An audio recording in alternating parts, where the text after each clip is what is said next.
Olá, amigos do canal da Aprovação PGE. No vídeo de hoje analisaremos um julgado importante do STF, que muito provavelmente estará na sua próxima prova. Meu nome é Gustavo Andrade, sou um dos coordenadores aqui da casa e já te convido a se inscrever no nosso canal e aproveitar todo o conteúdo gratuito que a gente coloca aqui para vocês. E a pergunta que o STF respondeu é essa, colocando na tela. A quem compete o ônus da prova da fiscalização dos contratos de terceirização envolvendo a administração pública. Pessoal, esse tema é quente, esse tema ele vai estar na prova objetiva, ele vai estar na prova discursiva e ele vai estar na prova oral, tanto podendo ser cobrado em direito administrativo como em direito do trabalho, direito processual do trabalho. Então fique atento porque esses temas que são multidisciplinares, eles chamam muita atenção dos examinadores. E aqui a questão que a gente tem que analisar é a da terceirização da administração pública, que nada mais é quando a administração pública, ao invés de prestar aquele serviço, aquela atividade através do seu corpo de funcionários, seja um empregado público, seja um servidor estatutário, ele terceiriza, ele contrata uma empresa que está fora da administração, para que ela gerencie aquela atividade. Geralmente é para atividades meio, Mas, abrindo parênteses aqui, o STF ele já decidiu, inclusive, que é possível a terceirização na atividade fim. Mas voltando aqui para o nosso caso, que é relacionado a ônus da fiscalização, a gente vai contextualizar com um exemplo prático. Imagine que determinada secretaria, ela terceirizou o serviço de limpeza e segurança, que é muito comum acontecer.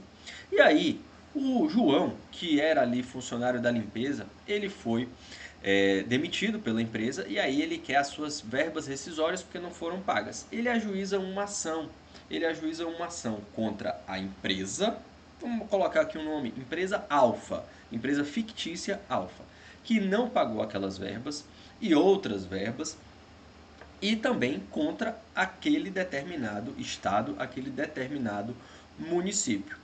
E aí veio aquela grande questão: a quem cabe provar que houve ou não a fiscalização deste contrato pela administração pública? Por que é importante saber isso? Porque, havendo a prova da fiscalização, havendo aquela informação de que a fiscalização ocorreu, a administração pública ela não poderá ser responsabilizada por eventual débito trabalhista. Então, aí a responsabilidade ela vai ficar só com a empresa. E o que é que acontece? Os empregados que eram demitidos, eles alegavam: olha, a administração pública ela não fiscalizava o contrato. Ela não estava ali verificando se todas as verbas estavam sendo adimplidas ou não, se os salários estavam sendo pagos, se as férias estavam sendo concedidas.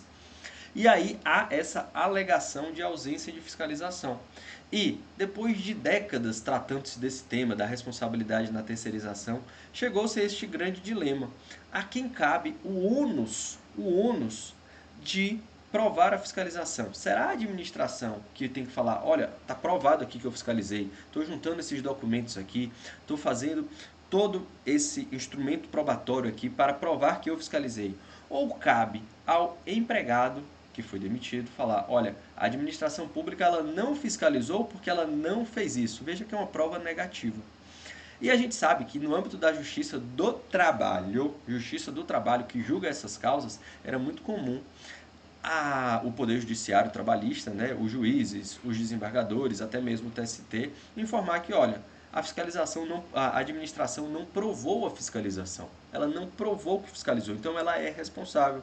E não cabe ao empregado este ônus da prova, porque vai ser uma prova dita diabólica, que é aquela prova muito difícil de ser desvencilhar do seu ônus, de você cumprir aquele dever que lhe é imposto, aquele ônus.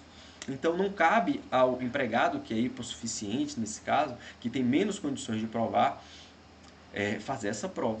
Mas aí o tema chegou ao STF, e aí o STF ele definiu que o ônus da prova não cabe à administração, cabe ao empregado, mas ele colocou balizas. E a gente vai ver estas balizas aqui agora, colocando aqui na tela.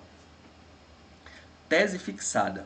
E aí eu vou ler tintim por tintim para que a gente fixe e você entenda ela.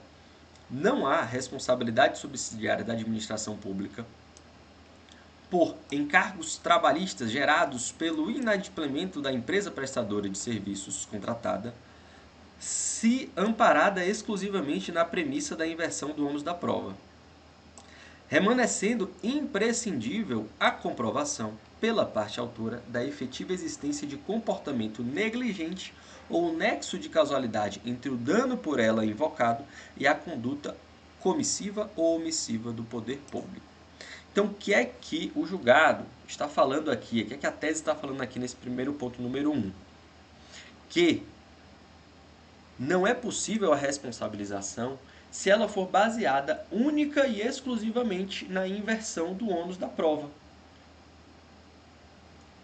O juiz falar, inverto o ônus da prova e em razão disso a administração pública é responsável, é errado. Está em desacordo, é contrária à tese fixada pelo STF.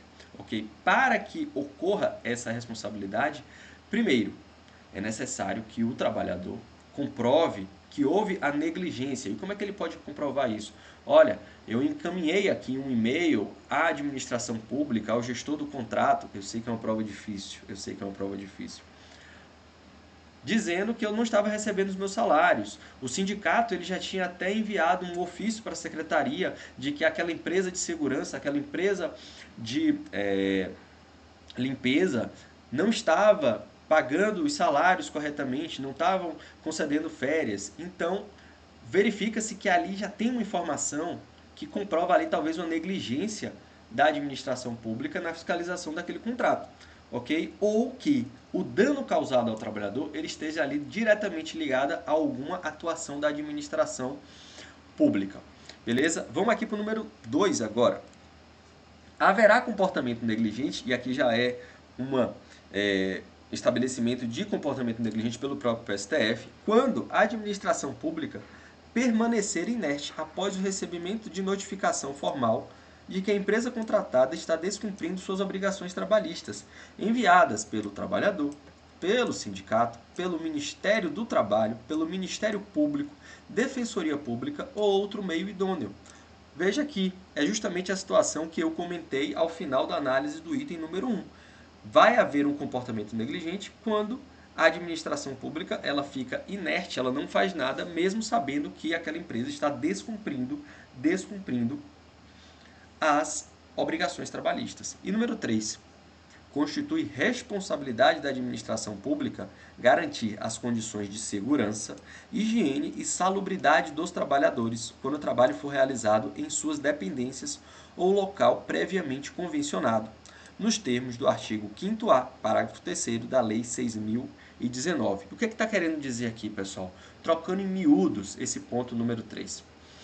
Digamos, por exemplo, que o trabalhador ele está reclamando ali uma verba relacionada a um adicional de insalubridade ou um adicional de penosidade, porque aquela atividade que ele está desempenhando gera esse direito. Digamos, por exemplo, que é um trabalhador de limpeza que está trabalhando num hospital que tem contato ali com resíduos hospitalares e que esses resíduos hospitalares, cuja obrigação ali também decorre da participação da administração pública para que aquele fator de insalubridade seja reduzido, ele continua alto em razão da inércia da administração pública. Então, digamos, a empresa ela é responsável ali pela gestão daqueles resíduos, porém, a administração pública não está dando condições de que aquela empresa terceirizada consiga atuar de forma correta.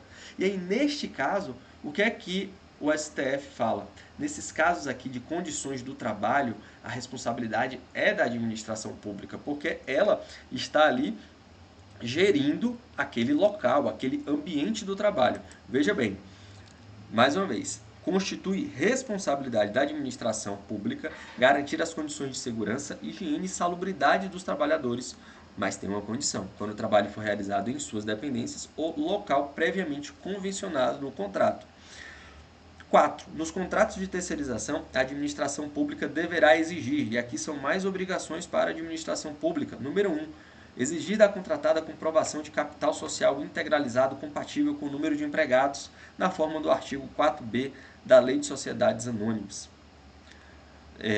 da Lei 6019, perdão, adotar medidas a assegurar o cumprimento das obrigações trabalhistas pela contratada, na forma do artigo 123, parágrafo 3º da Lei de Licitações, tal como condicionar o pagamento à comprovação da quitação das obrigações trabalhistas do mês anterior. E o que é que significa, pessoal?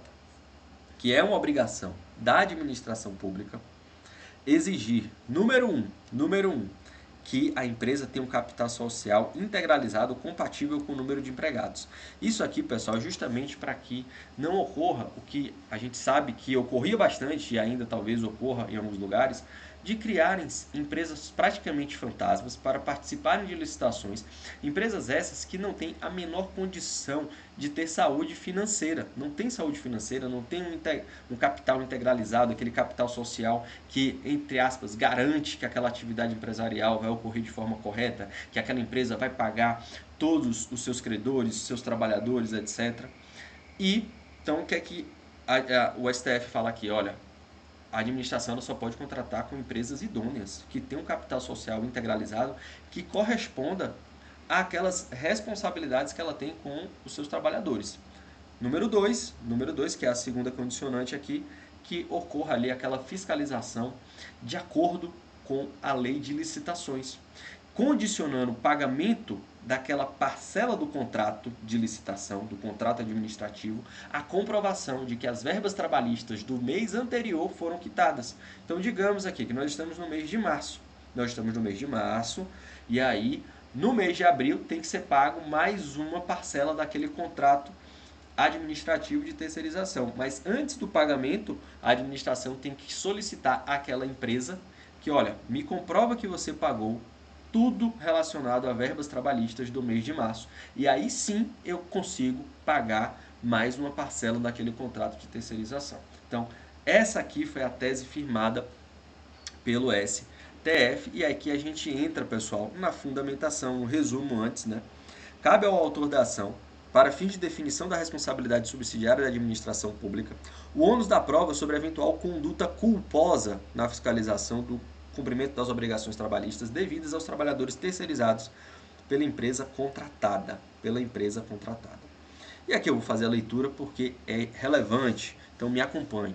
A responsabilização subsidiária do poder público não é automática, pois depende da comprovação da culpa in eligendo, ou seja, da escolha da empresa que foi errada, e da culpa in vigilando, ou seja, da fiscalização, que decorre da obrigação da administração pública de fiscalizar os contratos administrativos que são presumidamente válidos, legais e legítimos e, consequentemente, somente podem ser contestados se houver idônea comprovação da irregularidade. Neste contexto, é de quem aciona o Poder Judiciário o ônus de comprovar a efetiva existência do comportamento negligente ou nexo de causalidade entre o dano por ela invocado e a conduta comissiva ou omissiva do poder público na fiscalização dos contratos.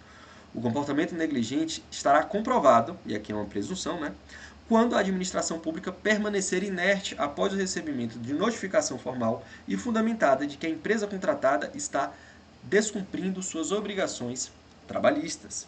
Na espécie, o Estado de São Paulo questionou a decisão do TST que responsabilizou de forma subsidiária por parcelas devidas a um trabalhador contratado por empresa prestadora de serviço, tendo em vista que os documentos apresentados pelo referido ente federativo não seriam suficientes para demonstrar a efetiva fiscalização relativa ao pagamento das obrigações trabalhistas.